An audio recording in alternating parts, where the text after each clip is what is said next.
الديانة البرهمية أو الهندوسية. هيا لنبدأ. صديقي العزيز، هل كنت تعلم أنه في القرن الثامن الميلادي أطلق على الديانة الهندوسية اسم البرهمية نسبة إلى برهما، وهو في اللغة السنسكريتية معناه الله، قيل معناه رب الصلاة، ويطلق على رجال الدين الهندوس أو كهنتهم اسم البراهما. البراهما عند قدماء البراهما وإله واحد لا شريك له، سرى منه الروح في جميع الكائنات من جماد ونبات وحيوان، وقد ورد ما يؤيد ذلك في أسفار الفيدا. ماذا تعني الفيدا؟ الفيدا يا صديقي العزيز هو الكتاب الأساسي عند البرهمية، ويجب أن تعرف شيئا، وأن الهندوس لا يعبدون البقر كما يظن الكثير من الناس، بل يبجلونها ويكرمونها باعتبارها أعظم هدية مقدمة من ثالوث الآلهة شيفا، فيشنو وكريشنا.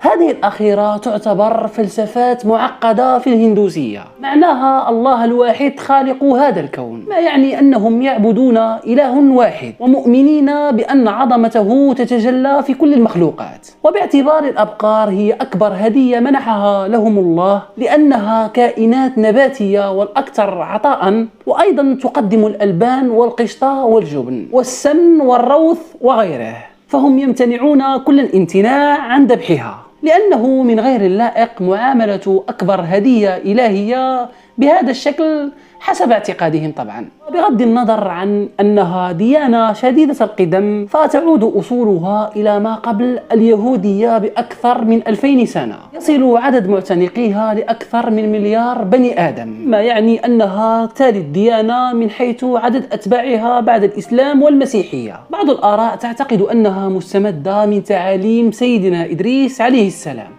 عموما المفهوم الخاطئ عن عبادة الهندوس للأبقار يعتبر أمر طبيعي، فمثلا بعض الشعوب تعتقد أننا كمسلمين نعبد الأضحية التي نذبحها في عيد الأضحى، أو أننا نقدمها كقرابين للإله والعياذ بالله. فهذه تعتبر فلسفات دينية يستغلها الملاحدة كشريف جابر وآدم المصري وريتشارد دوكنز لكي يقيموا الحجة على أديان بعينها. وكما قلنا أن الكتاب الأساسي عند البرهمية يسمى الفيدا، ولا يعرف متى كتبت أسفاره، وإن كان من المؤكد أنها أقدم من التوراة، وهي 4 أصفار. أولا الريجا فيدا هو أشهرها، ويشتمل على 1017 أنشودة دينية، فلا يزال كثير من الهندوس يتغنون ببعضها ويرتلونها في صلواتهم وحفلات زواجهم. الثانية هي الساما فيدا، والثالثة الباجورا فيدا، الرابعة والأخيرة هي الألمارا فيدا. أما عن أهم تعاليم الأديان البرهمية القديمة فهي تتلخص في الوصايا العشر، وهي عبادة البراهما مقابلة الإساءة بالإحسان، القناعة والاستقامة والطهارة، كبح جماح النفس، ومعرفة الفيدا، واجتناب الغضب والصبر والصدق. إذن من أين أتى مفهوم الهندوسية؟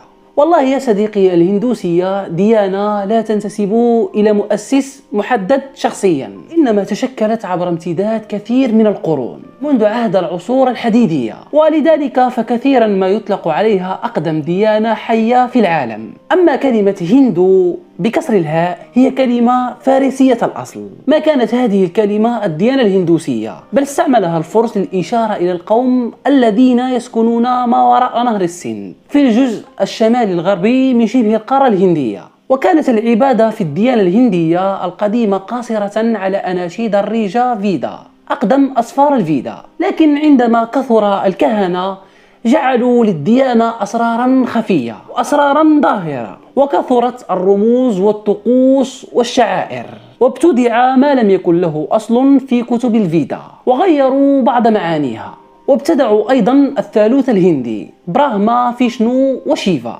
على اعتبار أن فيشنو وشيفا إلهان وقوتان شأتا عن براهما. وقد فسروا الثالوث الهندي أن براهما هو الإله الخالق، وفيشنو هو القوة الحافظة أو الإله الحامي للخليفة، وشيفا هي القوة التي تعيد وتحول. والموضوع يطول جدا يا أصدقائي، كثير جدا ما شبه المسلمون الصوفية بالهندوسية بسبب الزهد الشديد والابتعاد عن متاع الدنيا الحلال والخلوة الطويلة.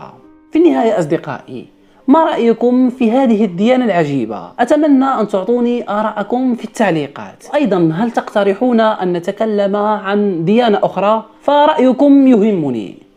والسلام.